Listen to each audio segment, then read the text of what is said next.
華明誠律師事務所，服務華人社區超35年，超強專業律師團隊，講解移民、民事、刑事、勞工、社安等多領域嘅法律知識，讓你更加了解美國法律，快速解決法律難題。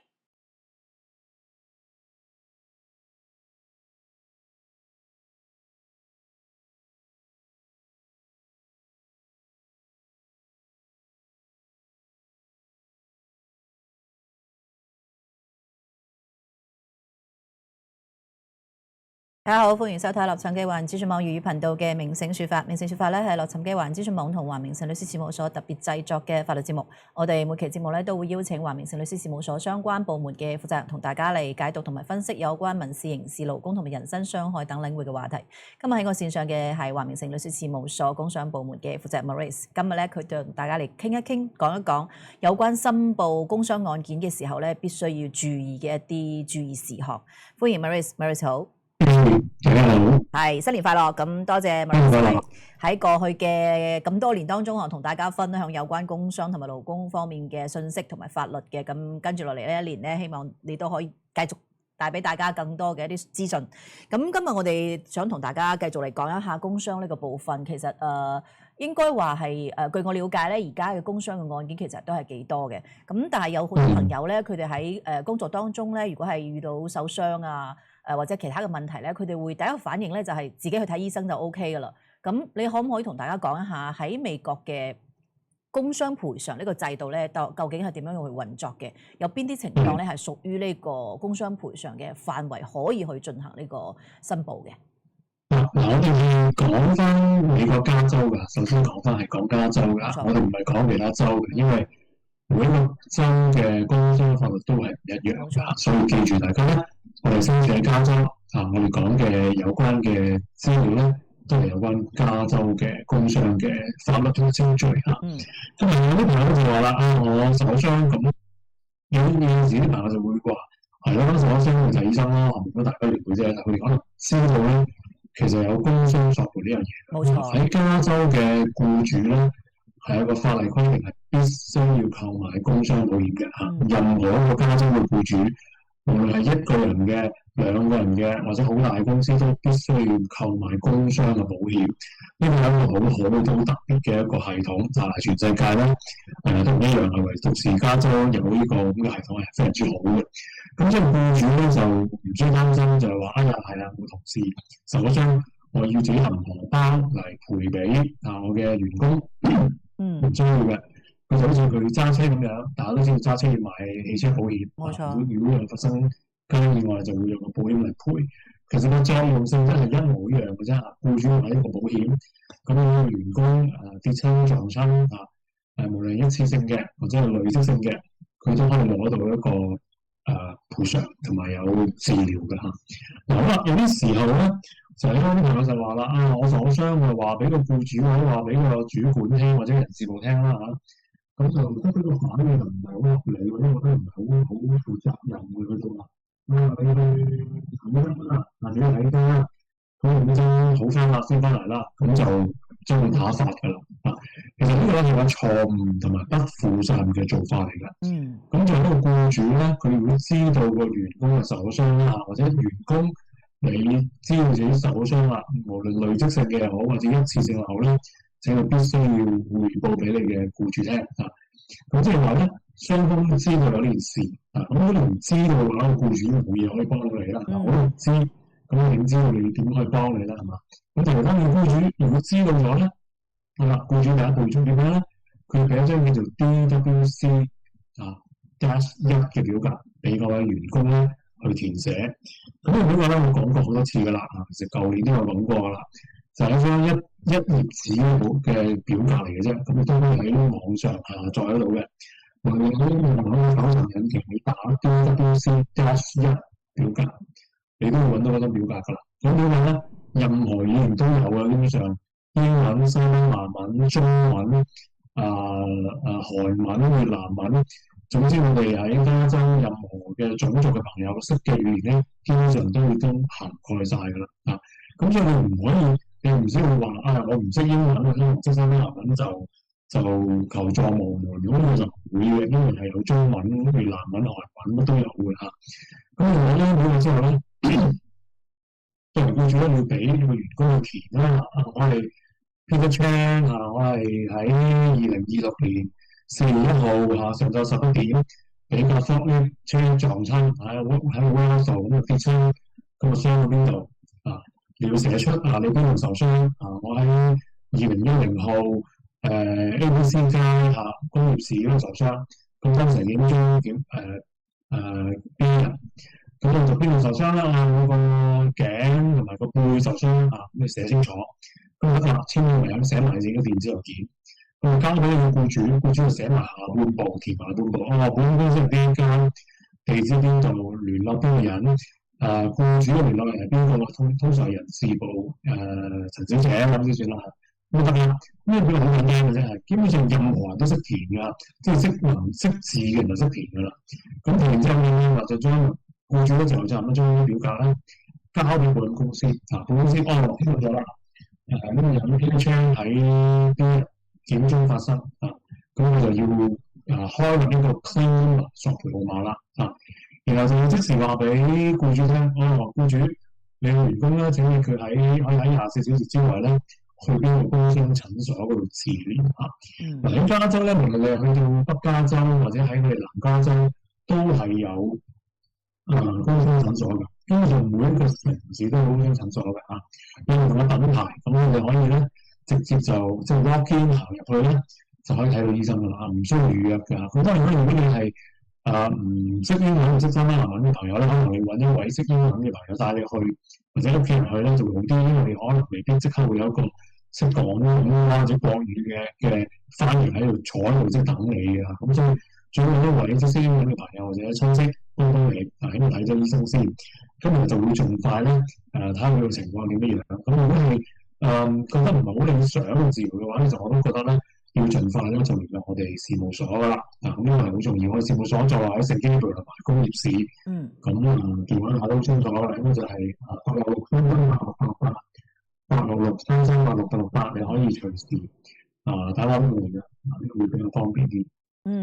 明白。咁其實我覺得啱先 Maurice 講嘅呢啲咧，可能大家第一次接觸咧會有啲陌生，但係其實如果係你有咩問題嘅話咧，直接打電話過嚟咧，就可請 Maurice 嚟同大家做一啲判斷同埋分析嘅。咁仲有一個問題就係、其實我相信 Maurice 喺接到一啲案件嗰時咧都會遇到嘅，就係好多人就話有工傷咧，因為呢個流程咧感覺係比較複雜，或者咧比較。即係害怕個老闆咧會有刁難嘅部分，所以就唔敢去嘅申報。咁所以喺你嘅經驗當中咧，呢啲申報咧係通常要一啲點樣嘅步驟？有冇一啲你係覺得係比較麻煩嘅地方，需要大家注意嘅？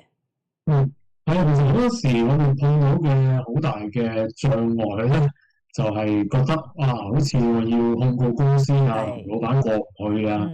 咁就造成好多嘅即係誤解啦。我會甚至我今朝早呢個客人都係咁樣問我，佢話我錄得到我受傷啦，咁就我攞到臨時受傷福利啦，我又有緊治療啦，我手術都批埋啦，我下個禮拜就做啦。咁我同佢做點解要揾律師事務所代表我嘅咧咁佢話佢需唔需要咧？呢位朋友咧，佢唔係話人哋嘅噃佢係白人嚟嘅噃佢係喺美國土生土長長大嘅佢喺州政府度做工程師嘅，咁因為有一次喺個工地度唔小心受咗傷，個膊頭要做手術咁我就同佢講啦，其實好簡單嘅説話，邊個代表你嘅權益咧？你嘅僱主買保險，保險就會提供治療同埋最後會有賠償，但係邊個維護你嘅權益？你點樣同保險公司去談判？同埋攞到一個合理合適嘅賠償，同埋呢個受傷程度嘅評分咧，咁佢同我講咧就係啞口無言嘅話係喎，咁邊個幫我啦？佢哋有保險公司，保險公司入面可能甚至有律師，咁我一個人咁點算咧？咁所以我就好明白啦。咁跟住佢又再問我啦，喂，我啲員工好好嘅喎，我做咗18年嘅喎，哇，老闆個同事都對我好好嘅喎。如果我話我有律師事務所代表我，係好似要同個議員去咧咁我點樣解釋俾佢聽咧？就係話其實唔係咁樣嘅你只不過一個僱主有個保險公司去提供索賠理賠，你咧係一個受傷嘅員工，咁但係你唔明白你嘅權益，我哋亦都唔係控告任何人，我哋只不過要求保險公司有個合理嘅索賠同埋嗰個合理嘅治療嚇。咁咁樣嘅狀態之後，或者咁樣嘅角度嚟考慮嘅話咧，咁我哋呢位客人咧就已經完全明白啦。係喎，咁我真係需要律師事務所去代表我，因為如果唔係嘅話咧，我就唔知道我嘅權利係咪啱㗎。咁我覺得即係本身咧就係話，其實唔單止係我哋去代表嘅權利，到最後索賠嗰陣咧，其實都要通過法官嘅批准嘅。法官去睇雙方醫生嘅報告睇下是否合理，然後咧先至會提出，即係先會簽名話我哋係會接受呢個 case，攞呢個理賠等等嘅。咁所以唔需要太擔心嘅話係咪需要徵詢老闆嘅意見，係咪佢開唔開心，佢願唔願意同意先至可以攞到呢個工商律師嘅代表嘅時候就唔需要嘅。咁大家明白咗你只不過係希望有一個代表熟悉呢個法律嘅，同你爭取一個合理公平嘅一個索賠結果咧，咁已經足夠啦。我哋並不是控告任何人。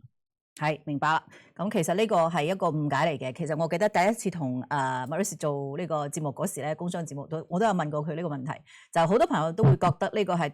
同老細即係打官司嘅話咧，可能會冇咗工作啊，或者以後比較難相處啊。咁其實呢個部分大家唔使太過嘅擔心嚇。咁 Maurice 都教大家點樣去做嘅。咁其實我想請 Maurice 同大家嚟講解一下工傷賠償包括邊啲項目，包括我哋之前其實都有涉及過嘅醫療費啦，同埋工資嘅損失啦，同埋如果係有殘疾嘅部分嘅話會有賠償嘅。咁呢啲應該係點樣去進行計算咁樣咧？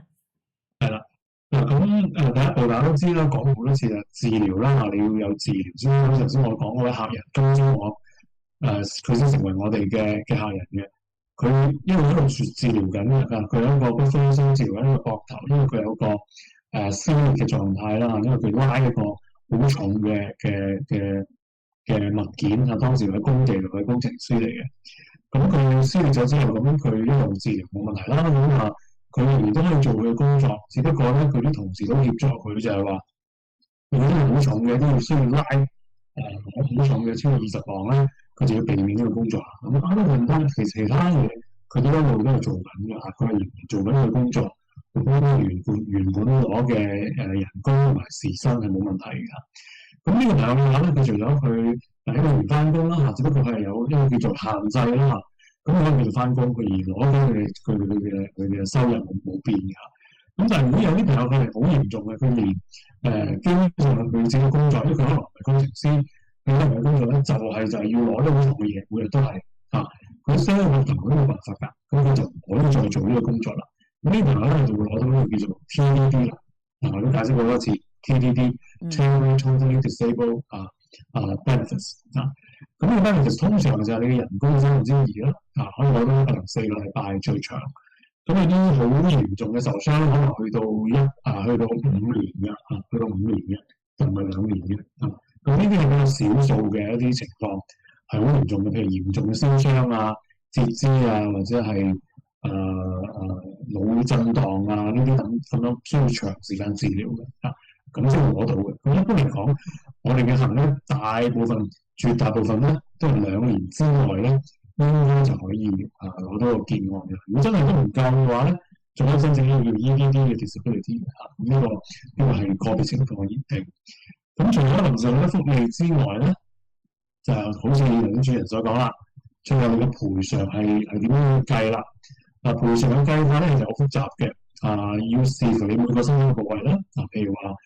你個頸啊、你個膊頭啊、你個背啊要擺晒落去啦。咁跟住咧，醫生會打一個分數嘅。譬如話你個頸受傷程度3%，膊頭5%，背4%等等，咁要擺晒落去。然後咧要根據你嘅工作嗰個代碼咧，要計一計嘅，有個方程式嘅。點解咧？因為咧，當你嗰個工作係強度係好高嘅話咧，咁你個背計出嚟嗰個比例咧就會高啲啦。譬如話佢俾你打個分數係5%，咁但係如果當你係做一個地盤工人construction worker，咁佢嗰個佢背嘅要求嗰個係需要比較多嘅，比較高嘅，咁可能將個5%咧就會變就已經變成咧15%啊，係嗰個比率會高咗啦。咁相對嚟，如果佢係負責打字嘅，咁可能5%咧，計出係8%嘅啫。點解？因為打字牌咧，佢唔需要用佢背嘅力量啊，只要用手或者手腕啊、手臂嘅啫啊。咁所以大家睇得出咧，嗰個計法咧係好唔一樣嘅。咁所以我想講出一樣嘢就係話啦，好多時咧，保險公司未必會用一個合理合適嘅一個職業代碼幫你計數嘅。點解咧？譬如話咧，佢就係做上落貨嘅，佢唔係做搬嘢嘅啊，佢係做sorry，佢唔係淨係做司機嘅，佢係做搬嘢上落貨嘅，要上貨卸貨嘅。咁但係保險公司就一個字司機 driver 就擺落去啊。咁你諗一諗咧，司機需要搬嘢嗰個強度咧係低好多嘅嚇。如果真係淨係做司機嘅話，但係可能淨係將啲貨，原來有人將啲貨裝好晒㗎啦，佢就由 A 點送去 B 點，B 點送翻去 A 點就完成啦。咁聽落嚟咧，其實佢工作咧就個強度就會好低啦，係嘛？即係淨係揸車，就好似有啲似咧，話好似開嗰啲 Uber 的士一樣啊。咁但係就唔係噶嘛。好多時候咧，根本上佢唔係做呢樣嘢咁簡單嘅，佢會將好多食品貨品咧，從佢嗰個僱主嗰個倉咧搬入去佢個車嗰度啊，未必有人幫佢嘅，佢搬落去，甚至用啲機器啊儀器幫佢擺上去，然後咧搬好晒啦，先至去送貨。咁送完貨去到嗰個客人嗰度咧，譬如可能係超級市場啦，或者係餐館咧，佢會幫手落貨喎，係嘛？咁你諗一諗，佢如果淨係用司機呢個職業代碼嚟幫對方嘅話，係咪可能公平咧？係嘛？因為可能佢計出嚟原本係應該係18%嘅百分之，但係咧佢將可能得5%變做8%嘅啫。咁相對嚟講咧，佢損失嗰個錢呢個賠償額咧就非常之高啦。嗱，呢個講一個部位嘅啫。咁你試想，如果嗰位受傷員工有5個部位，咁你諗下會係點樣幾嚴重啊？係嘛？所以好多時咧，我唔可以話保險公司係故意，咁但係佢哋一定係會將你嗰個工作強度咧簡單化㗎啦。我可以咁樣講俾大家聽啦。我唔可以話係一定或者故意，相對嚟講，佢哋一定會將你個工作係簡單化，或者係話你係冇咁重嘅一個工作需要做嘅嚇。咁所以呢樣嘢咧，我哋有時淨係為咗呢個員工嗰個職業嗰個代碼咧，都可以打官司嘅。因為好多時咧，佢就會話我覺得你個員工入職嗰陣咧係做司機嘅啫喎，冇錯。但係佢原來真正做嘅工作係好多工作，要搬嘢、上落貨等等等等。咁呢個就要視乎佢咪真係要做到呢個工作啦。咁樣嘢都可以有好多嘅爭拗或者好多嘅問題發生嘅。咁所以唔好以為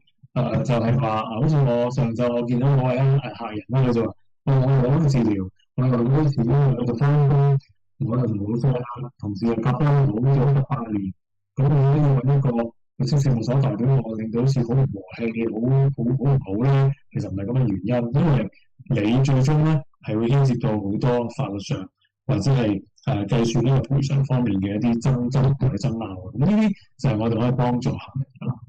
冇錯，呢個就係之所以要大家揾 Maurice 佢哋嚟解決一啲問題嘅呢個部分，因為有好多嘅地方其實大家係唔係咁了解嘅。咁其實我有睇到有好多新聞咧，當中都有講到咧，因為員工咧因為係比較少嘅傷害或者係心理嘅傷害咧，申請呢個工傷賠償係被拒絕嘅。咁所以我想問下 Maurice 喺你嘅實際嘅操作當中咧，有邊啲一啲係比較常見嘅一啲問題，容易係被拒絕呢個工傷申請嘅咧？嗱，其實好多方面都會有拒絕㗎。我哋成日都介紹過一次，就係譬如累積性受傷，我哋成日都講啦，勞損啦，因為累積性受傷你唔係一次發生㗎嘛，冇人證、物證、電視頻錄像呢啲冇㗎。我打字打咗25年，手指痛、根本炎、手指痛、脈痛呢啲一定係職業病㗎啦，即係大家都明㗎啦。但係唔係話你講嘅啫，咁所以一定要有醫生去證明啦嚇。咁所以好多時喺90日嘅呢個調查期間咧，係不被接受嘅。保險公司都通常99.99%都不接受嘅，因為佢好簡單啫嘛。我冇用精飛係嘛？你冇錄像視頻人證物證係嘛？你冇可能考證唔到話莫里斯你打字打咗20年，所以你受傷，冇人做到呢樣嘢嘅。直接到睇嗰個 AMEQ 鑑證醫生，佢先話俾你聽，係啊，呢個人佢做咗25年，佢打字打得好犀利，所以咧佢手就受傷啦。咁所以呢啲係累積性嘅受傷，但係唔使擔心，如果佢係被拒絕嘅話咧，經過醫生嘅治療診斷鑑證咧，可以化險為夷嘅所謂，即係變成一個接受咗嘅啦。咁至於心理受傷啦，呢個心理受創傷，其實喺工傷術嚟講咧係可以處理嘅。但係咧大家要記住一個好基本嘅一個定位或者定律啦，就係咧必須要係超過51%嘅可能性來自於工作啦，先至係可以攞到心理受傷索賠嘅。我諗我都介紹過㗎啦。咩叫51%咧？我哋成日都講百分比啦，百分比固然明知就係100%就係最高啦，0就係冇啦，0啦嚇。咁我哋係設我哋講緊51%意思即係話係高於50，高於50，即係咩意思啊？即係話譬如話你人生有好多嘅壓力啊、憂鬱啊、唔開心啊等等嘅。咁所以如果你你嘅心理受傷，你嘅唔開心，你嘅憂鬱啊，你等等嘅受傷係超過50%去51%咧，保險公司或者呢個工傷委咧先要承認係來自於工作嘅。如果你只有49咧，都唔屬於來自工作嘅，因為你話你可能你嘅家庭啊、婚姻啊、子女啊，或者係其他原因造成咧，係嘛？咁所以咧喺嗰個情況之下咧，我哋係要清楚咧，呢個係我哋嘅需求嚟嘅。如果你嘅工傷醫生話你做咗10年，你有好多問題，但係我覺得咧你都有好多其他問題，我覺得你冇去到51%咧，咁你就唔會攞啲索賠啦。呢個就係心理受傷嘅門檻咧係比較高少少啦。心理可以有兩種嘅，一種咧就係來自於工作嘅，可能累積嚟嘅或者係你有好多好大嘅痛楚，譬如話你發生咗交通意外，造成你有某地方嘅痛楚。呢種直接性嘅受傷，令到你我痛到我嘅醫咧係瞓唔到覺嘅。咁你如果1個月、3個月、6個月都瞓唔到覺嘅話咧，就好正常咧，可能會有憂鬱症。咁呢個係來自咧個受傷嘅。但仲有一種咧，亦都會被接受咧，就係直接性嘅受傷。譬如話我有個人，即係我係做銷售嘅、零售嘅，我係做便利店做嘅。咁有個人攞支槍要指住我，要打劫要劫我嗰個便利店嘅東西，咁我支槍咧嚇到我咧，就即係好害怕，非常之驚，甚至係日都做噩夢嚇。呢種情況咧係一次性嘅，亦都有可能咧攞到呢個心理受傷嘅賠償。咁所以大家要注意。呢兩種情況都有可能嘅。冇錯。咁所以其實喺呢個接受同埋拒絕呢個部分咧，每個案件都係有呢個風險嘅。咁我哋就要揾專業嘅人嚟幫助我哋，盡可能避免被拒絕呢件事情。最近咧有一個新聞就係話美國嘅大型嘅零售公司因為工傷嘅賠償糾紛咧係被起訴嘅。咁其實我想問下Maurice， 你覺得員工喺遇到拒絕賠償或者拖延或者係威脅嘅時候咧，應該點樣去維護自己嘅權益咧？咁通常如果我哋揾律師嘅話，佢哋可以提供一啲點樣嘅幫助咧？其實我哋作為一個客人一個前面一個代表即係譬如話，當你有一個受傷，好似我今朝嗰位客人佢係工程師，咁佢除咗冇法律嘅知識之外，佢根本上係一個好明白成個程序，佢都知道自己想要啲乜嘢嘅一個受傷嘅員工嚟嘅嚇。咁其實我嘅角色係咩咧？就係好似頭先所講啦，首先要 make sure 確定。佢應該攞到治療啦。我哋幫佢篩選揾一個合適嘅醫生啦。我哋會根據我哋嘅經驗咧，揾一個咧，我哋覺得係對佢幫佢做，譬如話做個膊頭嘅手術嘅醫生係一個好嘅醫生啦。我哋幫佢揾到啦。咁唔最好就係話，個醫生做完之後，佢寫嘅報告係咪理想合理咧？譬如話你明明係好嚴重嘅，佢都未係去到咁好嘅，做完手術之後仍然都係。有成5%至10%嘅受傷嘅，根據嗰個叫做嗰個手嘅幅度但係嗰個醫生仍然寫得好低，甚至話佢冇事啦，0嘅話咧，咁佢會作出反應啦，即係譬如話喂，啲醫生你唔啱喎，佢主診醫生話佢係有成20%嘅受傷比率嘅喎，而家冇1/6喎，同埋我客人都真係轉唔到個手嘅，唔係去翻完全好似冇事嗰狀態。咁所以我哋有權去盤問個醫生啊，咁等等嘅資料咧，我哋都會資訊都會傳遞翻我哋客人，等佢明白我哋點樣保障佢嘅利益權利。咁其實無論你大公司或者細公司好啦，我哋嘅對手咧都唔係個僱主，記住就係保險公司嘅啫啊。咁保險公司後面都會僱用佢哋嘅律師團隊，咁佢哋都係會站喺佢嘅立場咯。咁我哋就站喺我哋客人嘅立場。除咗賠償之外咧，我哋都仲有其他嘅福利，譬如話再培訓券啦，係有啲朋友可能佢不幸不能再回到原來嘅工作崗位啦，失咗嘅工作啦，咁就可以有一個培訓券可以學啲新嘅技能，譬如話做唔到啲粗重嘢啦，我可以嘗試做啲輕少少嘅，譬如話做啲文職嘅工作啊，或者技術上嘅工作啦，或者係一啲後續性嘅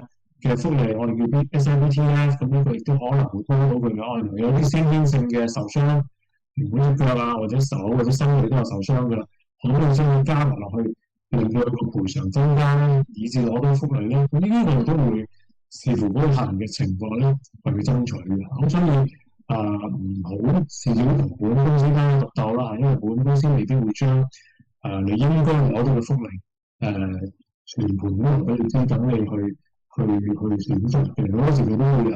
可能有封信俾你，咁就佢冇話俾或者唔俾個福利俾你，咁但係你又唔知點樣操作，咁就有陣時可能都會太遲，所以唔應該太遲先去揾呢個律師事務所去答俾你。咁我哋會咁樣建議。係冇錯，咁所以咧喺呢個部分咧，大家要明白其實喺呢啲案件當中咧，如果係揾到律師揾到律師事務所咧，係肯定可以幫助到大家更多嘅情況嘅。最後係請 Marissa 同大家講下點樣嚟聯繫你哋。咁有呢個主機電話626-282-6868啦，626-282-6868啦。其他嘅電話就係866-338-6868啦，都係好方便嘅。無論你喺邊度打又得嘅，866-338-6868。歡迎大家隨時諮詢，完全免費。係冇錯，係免費嘅諮詢嘅，同埋呢個電話大家可以記低，同埋你呢個二維碼咧，大家都可以掃描一下，咁可以揾到佢哋嘅客服，咁樣可以了解相關嘅情況。咁希望我哋嘅節目都可以幫助到呢啲需要嘅朋友。今日係多謝 Marissa 嚟到我哋嘅節目同大家嘅分享。好，多謝大家收睇，我哋下期再見。下次再見。